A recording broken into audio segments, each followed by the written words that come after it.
Today is a good day for tech news, am I right? Hello everyone and welcome to Newstone. I'm your host Harris and today we got some juicy news. Let's get started.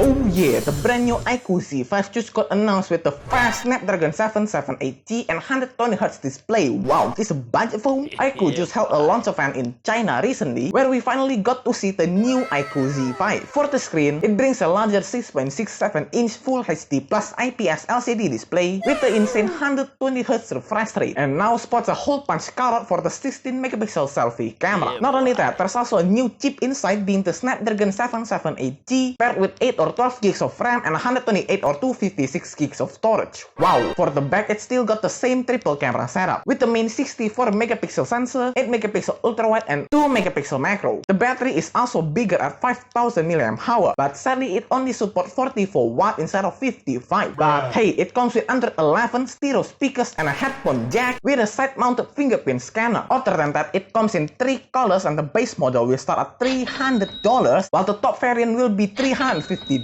Pretty good, but that's not the only phone launch, as the Huawei Nova 9 series are finally here with the same Snapdragon 778G, but here it is, a 100-watt charging. Huawei just announced their brand new Nova 9 and 9 Pro, which both bring OLED panels, 50-megapixel quad cameras, and sadly the Snapdragon 778G 4G chipset. For the screen, the vanilla got a 6.57-inch Full HD plus OLED display with 120Hz. Meanwhile, the Pro model has a larger screen at 6.72-inch, but the vanilla only houses a single 32-megapixel hole punch camera, where the Pro houses 2 with it being an ultra-wide. For the battery though, the vanilla gets a 4300 mAh battery with only 66-watt charging, while the Pro 4000 mAh but 100-watt charging. Wow! For the camera, both features a 50-megapixel main sensor with an 8-megapixel ultra-wide and a dual 2-megapixel for macro and depth. It also comes with Harmony OS 2 out of the box with under-display fingerprint sensor. Other than that, it comes in 4 colors and the base vanilla model is priced at $420, while the Pro $540. But this is surprising honestly, as Ice Universe the tipster said that the Galaxy S22 Ultra will have a built-in S Pen. How? As we know, the Note line is dead, but apparently it's not, as Lickster Ice Universe has been told that the new S series flagship will have a slot for the stylus, which the S21 Ultra was the first non-Note phone to support the S Pen. But it's not the best implementation, like who uses the case? And good news, as the new Ultra will allegedly solve this problem, but it will require some design modifications. First, the display will have a 19:9 aspect ratio, just like the old Galaxy Note 20 Ultra, which means that the phone will be wider, likely to make room for the stylus. Not only that, corners will also be less rounded though, not as square as the Notes. And hey, the battery will still be a big 5000 mAh battery, even though there's a pen inside. Pretty neat. Now, it's time for what again? Oh, speed run!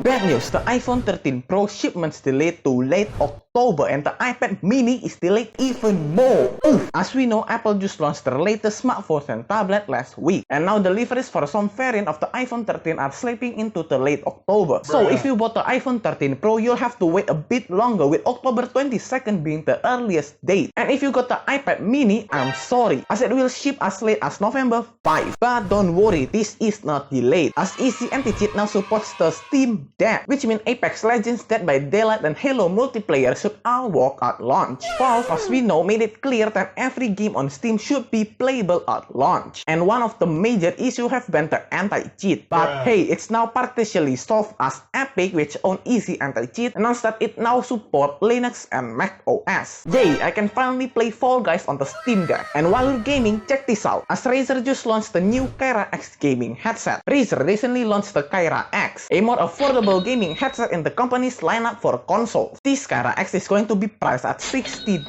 making it significantly cheaper than their brother. And for the colors, it matches the console. For Xbox, it comes in 5 colors: black, white, blue, red, and green, while the PlayStation comes in black with white and blue accents. Pretty cool. Just like this news, Twitter finally enables tipping with Bitcoin and plans to let users authenticate NFTs. And hey, it's being rolled out to everyone on iOS. Twitter is turning on the ability to tip in Bitcoin through its app, making it the first major social media to encourage leverage cryptocurrency as a method of payment. Not only that, they also plans to let users connect their crypto wallet and authenticate the ownership of NFTs. Well, it seems like the future is here. Just like YouTube letting you download videos for your desktop browsers, YouTube is currently testing an official way for video downloads on your web browsers. And hey, premium members can test the feature for a limited time. So if you want to test it out, just go and check out YouTube's experimental feature page and sign up. Keep in mind though that this feature is only for offline watching and is still very buggy, but it's a test, so makes sense. Okay, those was some juicy news, but we gotta end it and come back on Monday for more juicy tech news like this one, and subscribe so you won't miss it. Alright,